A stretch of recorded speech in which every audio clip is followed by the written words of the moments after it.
This is OD666666 here to talk about some more independent flicks. I just got this in the mail today from my buddies from SLEAZEBOX. Chris, goddamn, I want to get their names mixed up. It's John Miller and Chris Fox. God damn it,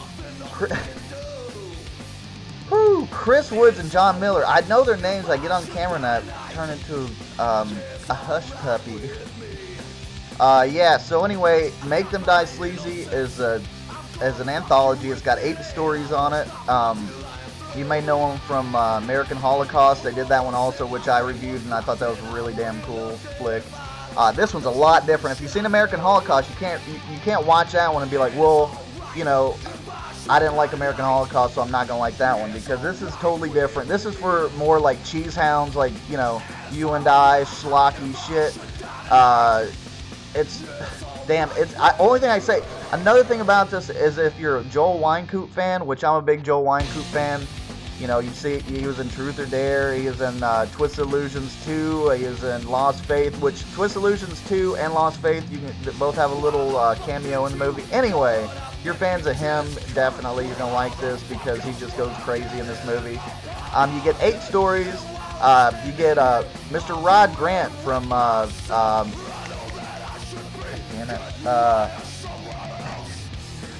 I don't prepare at all, do I? The Brainjack, where Marcus Cook did the effects. You have him in here. He's in the first story called Spavanter. I guess that's how you say that. I don't know. I'm not fancy like that. I'm from Alabama, so I don't know that kind of shit. So you got Spavanter, and basically it's about this chick that's just chilling in her apartment. She's a horror movie fan. She flips on some horror movies and she starts seeing some weird shit going on. Not going to get too far into these because I don't want to give much away on them. Then next you get Vomit Soup. You get Joel Wynkoop. It starts out with him trying to get laid by his wife. His wife's not having it, so he goes to the kitchen to get himself a snack, and the food starts talking to him. And he, you know, the food's saying like, "Why do you put up with that bitch? I mean, you know, you're just trying to get some, and every time you get some, even if you do get some, it smells like, you know, horse shit." Or I forget what I don't know what they said, but it, you know, it said her ass was like shit, or something like that. But that one's really fun, really good stuff. Then you got White Lie, which I thought this was really a weird one, because this is, instead of an anthology, I mean, it's an anthology, but I feel like, even it says even on the back, and I'm not trying to rip that off, but it says it's like a mixtape too, because now White Lie, the way they did it is really cool. They just did it photographs, and I know you probably have seen this before, but it's just black and white photographs and then dialogue behind that, and you just kind of follow the story, and it's a short, so you don't have to worry about, you know, if you don't like that, you don't have to worry about sitting there for too long watching it. I enjoyed the hell out of it. I thought it was really cool. It was like, reminded me of like, you know, Max Payne, or like a crime noir like style thing.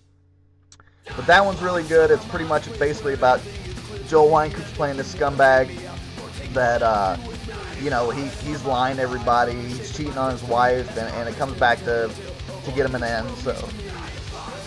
And then you got Hennessy X Red. That one's a good one with Joel Wynkoop playing a Roto-Rooter, you know, like a Roto-Rooter dude. He goes to this guy's house, apartment, I mean, and the dude's like, you know, will you fix my shit? He's like, I'm going to go to sleep, I work evenings and this and that. So Joel goes in there, I forget his character's name.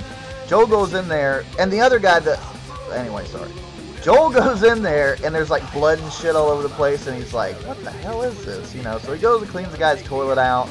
The dude's a little weird to begin with, so he leaves there, and he goes home, and he's talking to his wife, and he's like, you know, he's bitching about his job. He's like, I gotta clean up other people's shit, about this and that, you know. He's just going off, which I love seeing Joel do. And then it goes back to the guy at the apartment. The actor's name is Joe Makowski. I don't think I've seen him in anything else, but he did a really good job. He's got a real creepy look to him, like he could play, you know, the creepy guy. I hate that. That sounds, I know it probably don't sound like a big compliment, but he did a good job. So anyway, yeah, Joel finds out, you know, he's kind of catching on this dude maybe killing people, so he takes a visit over there, and there's a little surprise that he's not, you know, that there's a little surprise for him you don't even know about. Holy shit. And then we got a dark comedy. Once again, you got the man, Joel Wynkoop. He's playing, I think it's like John Carter. Maybe I'm thinking, isn't that a Tom Hanks movie? I think that's his name in the or Jack Carter. I don't know what the fuck I'm talking about. Captain Carter. But anyway, Joel Wynkoop plays I think Jack Carter. He's a television show host for The Late Show, like a comedy, you know, late show talk show type deal.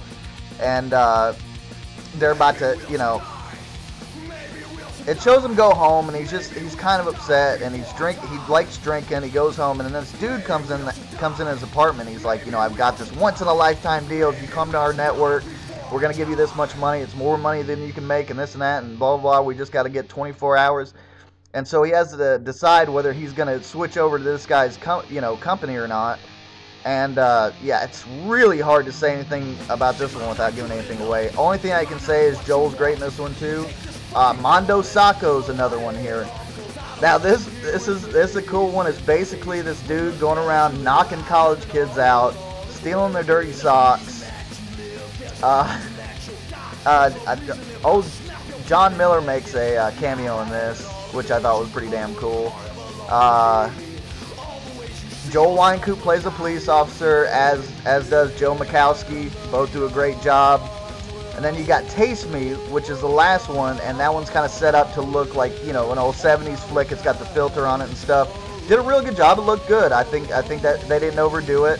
Yeah, this one's basically about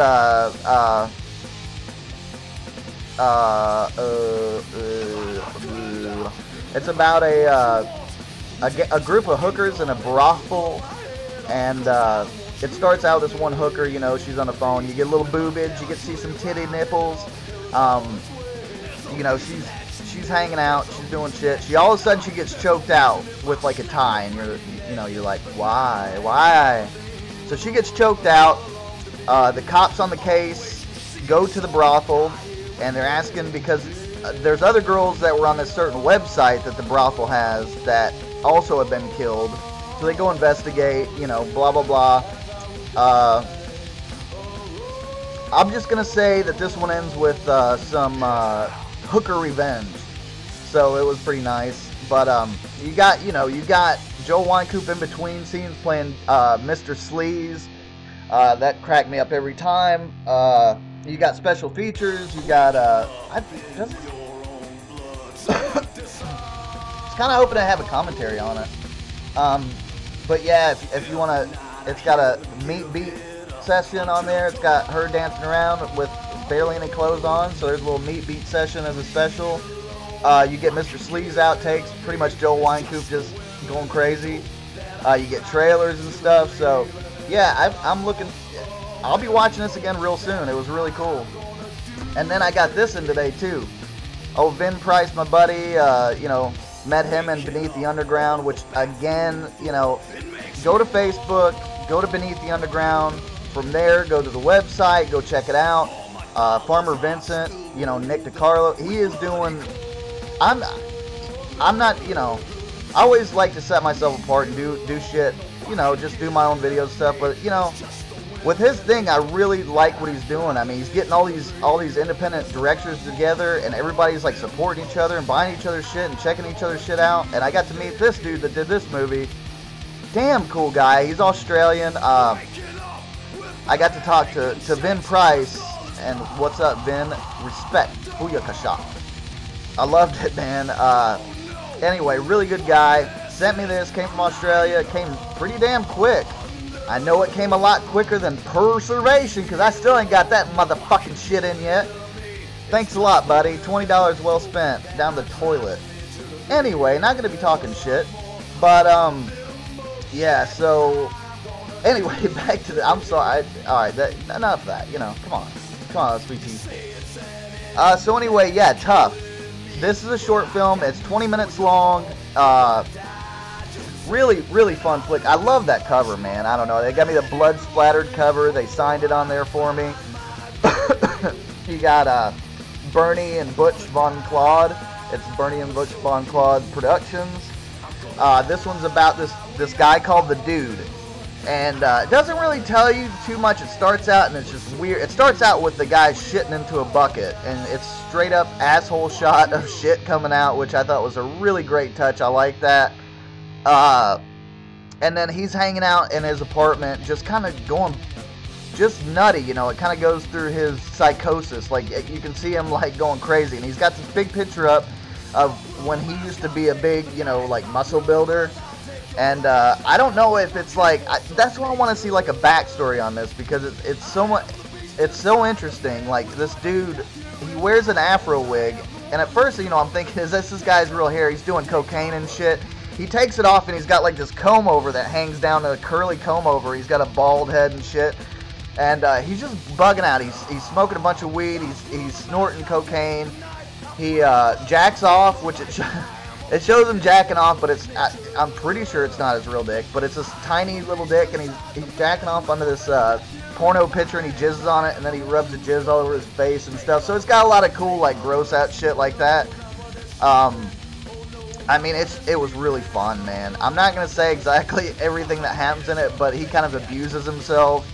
And, you know, it's like extreme, but it's also got a really, it's got a funny quality to it that made me laugh and just really enjoyed it. And I'll be supporting these guys also. So those are two good ones. If you're looking into them, I'm going to put the links down below on my nuts. You know.